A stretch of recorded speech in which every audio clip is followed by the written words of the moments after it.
다음, 푸틴, 마리우폴 벨라루스로 곡물 수출 가능. 식량난 책임 서방에 돌렸다. 우크라이나와 러시아 때문에 곡물 가격과 원자재 가격이 상승했다. 상승하는 물가의 압력으로 인해서 인플레이션이 다가왔다. 근데 그거에 대한 원인이 러시아와 우크라이나의 전쟁에 있다. 서방에서 러시아에 대한 제재를 하고 있잖아요. 달러를 교환을 못하게 한다던가, 교통을 못하게 한다던가, 수입 수출을 안 한다고 하던가, 원유에 대한 수입을 금지한다던가, 서로 이런 제재를 하고 있는데, 이런 것에 아랑곳하지 않고 지금 푸틴은 계속 우크라이나와 전쟁을 하고 있었어요. 너네들이 제재를 했기 때문에 우리가 곡물을 수출 못하는 거야. 그러니까 제재를 풀어주면 우리 곡물 수출할 수 있어. 너네 인플레이션 좀 낮춰줄 수 있고 물가를 좀 낮춰줄 수 있어. 이런 이야기를 하는 걸로 봐서는 푸틴도 서방의 제재에 압박을 받고 있다. 서방에서 하고 있는 제재가 어느 정도 푸틴한테는 좀 불편하다. 이런 그 시그널로 저는 좀 받아들였어요. 이것만 지키면 수출 가능. 푸틴이 제시한 식량 위기 해결 조건은 유럽은 천연가스 공급 장기 계약을 유지하자는 우리의 강력한 요청을 무시하고 폐쇄하기 시작했다. 이 역시 유럽 에너지 시장에 부정적인 영향을 주며 가격을 상승시켰다.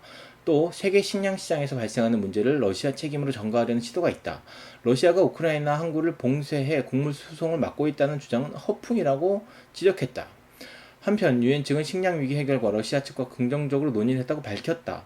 스테판 듀자리크 유엔 대변인은 이날 기자들에게 마틴 그리피스 유엔 인도주의 긴급 구호 담당 사무총장이 지난 1일에서 2일 러시아 방문해 러시아 외무부 및 국방부와 솔직하고 건설적인 논의를 했다며 이번 회담이 흑해 우크라이나 항구에서 곡물 및 식량 수출을 용이하게 하는 데 초점이 맞춰졌다고 전해졌다. 러시아에서 전쟁을 멈추지 않는 이상 러시아도 계속 압력을 받고 있고 러시아 전쟁을 멈춰야 되는 거잖아요, 우리는. 근데 지금 우크라이나에 대한 생각은 하지 않고 지금 자국민들의 인플레이션과 상승하는 물가, 없는 먹거리, 배고파서 굶어 죽는 거, 이게 더 중요한 거죠. 각 자국의 정부들은 각 자국의 국민들의 건강과 안녕이 더 우선인 거죠.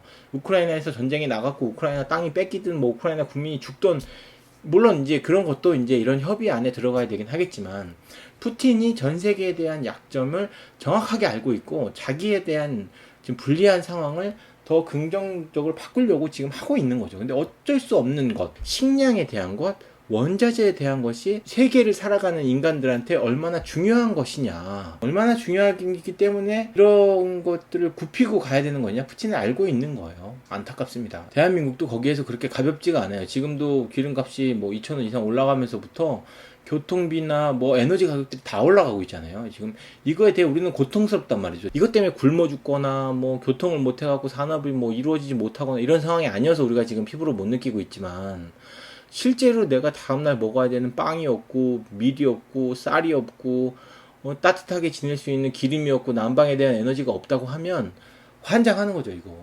네, 환장하는 거예요, 이거는. 전쟁 때문에 저는 이런 생각을 해요.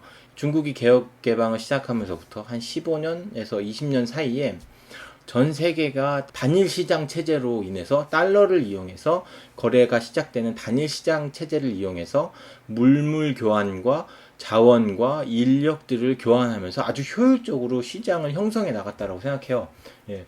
그 덕에 중국이 좀 공해가 좀 심해지고 규제 같은 것들이 없어서 물건들을 싸게 만들어서 인플레이션을 모든 걸 흡수하면서 자연을 좀 파괴해서 그 자연 파괴를 우리가 멈춰보자, 선진국들이 이제 그런 운동을 하게끔 하긴 했지만, 아주 물건들을 싸고 효과적으로 만들고 자원을 활용할 수 있는 방안으로 우리는 뭐든지 했어요. 지금까지 편안하게 너무나도 싼 제품에 좋은 퀄리티의 저렴한 제품을 사서 사용을 했던 거죠. 편안하게. 근데 이렇게 시장이 양분화되고 다분화되고 이렇게 되면 우리는 그 같은 물건을 훨씬 더 비싼 가격에, 나의 그 노동의 가치가 훨씬 더 싸지는 거죠. 노동의 가치가 돈으로 바뀌고 그 돈이 또 다른 서비스가 되거나 물건이 되어서 나한테 돌아오니까. 그렇지만 시장이 분할되면서 나의 노동의 가치가 떨어지는 거죠. 난 더욱더 열심히 일해야 예전과 같은 삶을 살 수 있는 환경이 되어버린 거죠.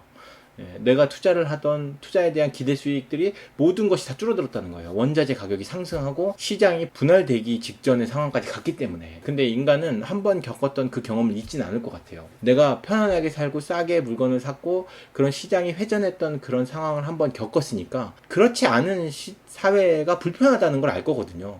편한 걸 한번 내가 경험을 했으니까.